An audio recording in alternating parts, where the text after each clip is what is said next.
స్నేహితులారా, ఈ సమయాన్ని బట్టి దేవునికి వందనాలు తెలియజేస్తూ ఉన్నాను. ప్రేమపూర్వకంగా మిమ్మల్ని అందరినీ వాక్య ధ్యానంలోనికి ఆహ్వానిస్తూ ఉన్నాను. ఆపదలు సంభవించినప్పుడు అనే ఆలోచనను మీతో కూడా పంచుకోవడానికి ఇష్టపడుతూ ఉన్నాను కనుక దేవుని యొక్క వాక్యమును మీరు ముగింపు వరకు ఆలకించాలని మీ కుటుంబ సభ్యులతోనూ తోటి విశ్వాసులతోనూ ఈ వీడియో షేర్ చేసుకోవాలని మీ ప్రార్థన మనవులు ఎట్టివైనను కామెంట్స్ రూపంలో తెలియజేయండి. నమ్మకంగా మీ కొరకు ప్రార్థిస్తాము. ఈ వీడియో మీ ఆధ్యాత్మిక జీవితంలో ఉపయోగకరంగా ఉంది అని మీకు అనిపిస్తే దయచేసి ఈ ఛానల్ను సబ్స్క్రైబ్ చేసుకునవలసినదిగా మనవి చేస్తూ ఉన్నాను. స్నేహితులారా, లేఖనము ఆపత్కాలమున నీవు నన్ను గూర్చి మొర్రపెట్టుము. ఆపత్కాలమున నీవు నన్ను గూర్చి మొర్రపెట్టుము. కీర్తనలు 80వ కీర్తన 15వ వచనము. స్నేహితులారా, మానవ జీవితము అనేకమైనటువంటి ఆపదలతో కూడినటువంటి జీవితము. ఏ క్షణాన ఏ వైపు నుండి ఏ సందర్భంలో ఏ వేళ ఏ పరిస్థితులలో ఎటువంటి ఆపద మనకు సంభవిస్తుందో మనము ఎరిగినటువంటి వారము కాము. స్నేహితులారా, ఈ లోకంలో ఎన్నో విషయాల కొరకు సిద్ధపడి వాటిని ఎదుర్కోవడానికి వేచి చూస్తూ ఉన్నటువంటి మనిషి, కానీ ఆపద విషయంలో దాన్ని ఎదుర్కోవడానికి ముందే సిద్ధపడే అవకాశము ఉండదు. కొన్ని ఆపదలు మనం అనుకోని పరిస్థితుల మధ్య ఎదురైతాయండి. కనీసము వాటిని ఎదుర్కొనే ఏర్పాటు కానీ ఎదుర్కొనే సమయం కానీ లేక ఎదుర్కోవడానికి కావలసిన సిద్ధపాటు కానీ మన జీవితంలో లేకపోవచ్చు. అవి అకస్మాత్తుగా మన జీవితంలో సంభవించగానే అనేకమైన కలవరములకు, చింత, భయము, దుఃఖము, వేదనకు మనము లోనయ్యేటటువంటి వారంగా ఉంటాం.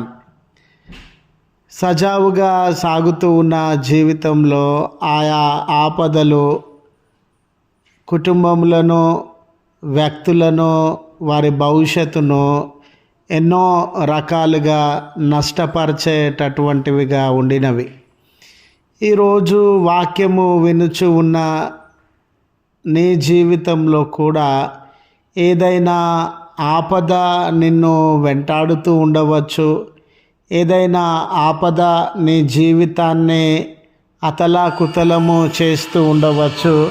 ఏదైనా ఆపద అనేక రకములైనటువంటి ఇబ్బందులను, శ్రమలను నీ జీవితంలో కలుగజేస్తూ ఉండవచ్చు.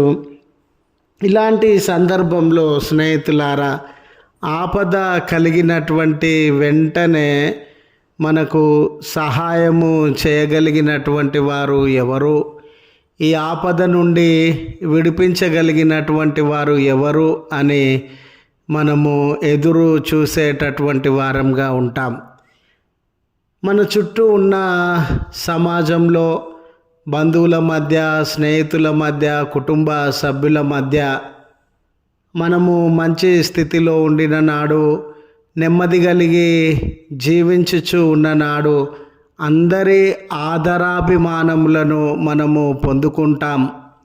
ఎప్పుడైతే మన జీవితంలో ఆపద కాలము, ఆపదలు మనలను ముంచెత్తినటువంటి వేళ మనల్ని ప్రేమించేవారు, అభిమానించేవారు, ప్రోత్సహించేవారు, మనం అక్కరలో ఉన్నాము అని తెలియగానే ఒక్కొక్కరి ప్రేమ మనకు దూరం అవుతూ ఉంది, ఒక్కొక్కరి అభిమానం మనకు దూరం అవుతూ ఉంది, ఒక్కొక్కరి ప్రోత్సాహము దూరమై ఆ ఆపద కాలంలో మనము ఒంటరి వారంగా మారిపోయే ప్రమాదము ఉండింది. అయ్యో, ఇన్ని రోజులు వీళ్ళందరూ నాతో ఉన్నారనుకున్నానే, కానీ ఈ ఆపదలో అందరూ నన్ను విడిచి వెళ్ళినారు. ఎవరి సహాయము పొందలేని స్థితిలో ఉన్నాను. ఈ ఆపదలో నన్ను ఆదుకునేవారెవరు?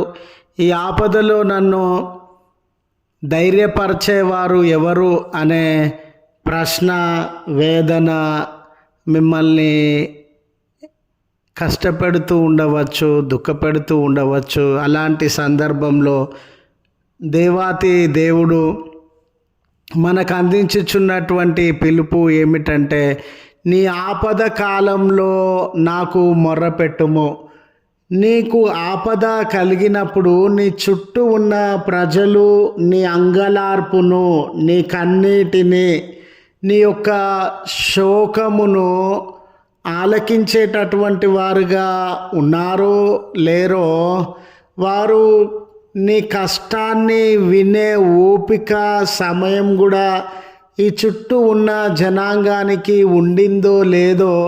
నువ్వు ఆపదలో ఉన్నప్పుడు నిన్ను ప్రేమించేవారు కానీ, నీ పట్ల శ్రద్ధ కలిగినటువంటి వారు కానీ, ఆపదలో నీకు సహాయము చేయాలి అనే మనసు కలిగినటువంటి వారు కానీ అందుబాటులో లేకపోవచ్చు. నిన్ను విసర్జించి నీ కన్నీళ్లను పట్టించుకోకుండా తమ త్రోవన తాము వెళ్ళిపోయేటటువంటి వారు అనేకులు ఉండవచ్చు. అలాంటి సందర్భంలో నేను నీ ఆపదను వినగలిగినటువంటి దేవుడను. మీరు చూడండి, ఈరోజు నేను కష్టాలలో ఉన్నాను, ఆపదలో ఉన్నాను అని అంటే వినే దిక్కు లేనటువంటి దినాలలో మనం ఉండినాం. వినినా కూడా మనం అక్కడ నుంచి వెళ్ళిపోగానే మనలను గూర్చి, మన కుటుంబములను గూర్చి, కుటుంబ సభ్యులను గూర్చి చులకనగా మాట్లాడే వ్యక్తులను మనము గమనించగలం. మన ముందు విన్నట్టే ఉంటారండి, మనం వెళ్ళిపోగానే చాలా చులకనగా మన గురించి మాట్లాడేటటువంటి వారుగా ఉన్నారు.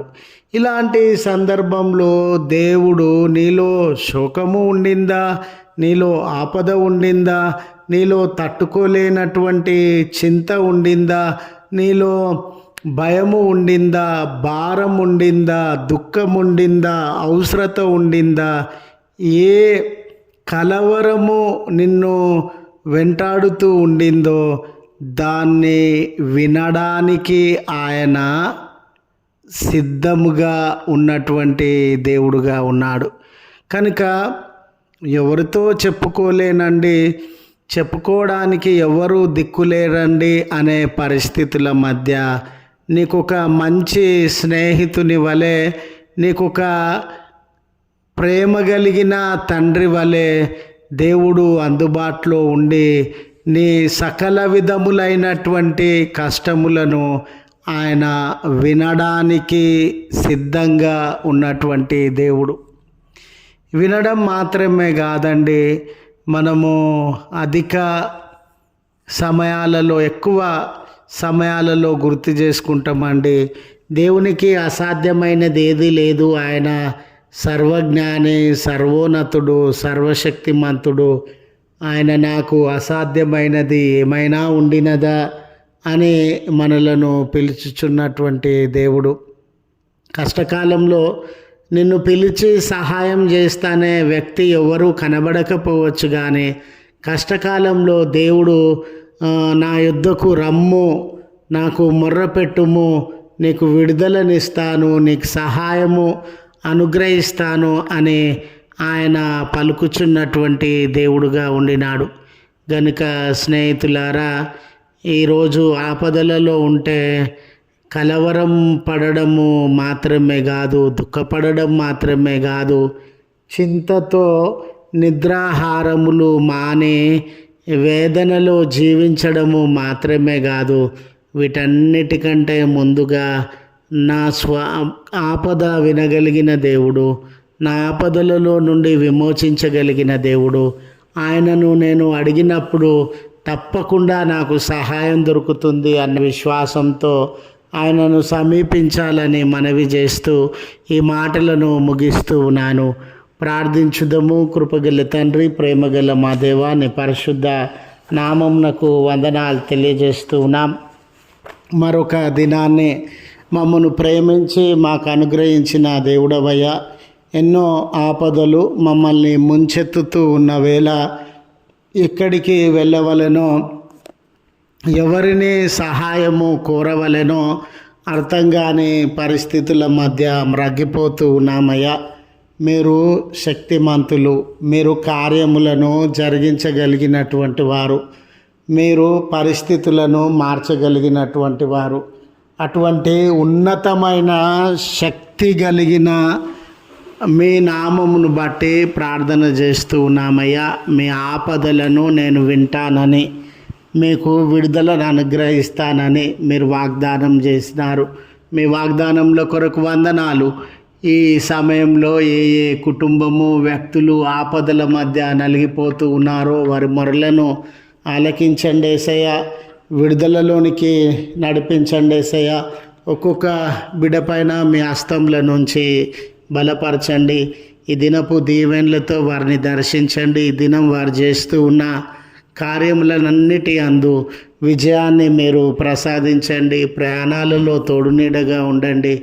వెడ్డింగ్ యానివర్సరీస్, బర్త్డేస్ జరిగించుకొనిచూ ఉన్న బిడ్డలందరికీ మీ దీవెన ఆశీర్వాదములను అనుగ్రహించి బలపరచమని క్రీస్తు పేరట వేడుకొంచు ఉన్నాం తండ్రి. ఆమెన్.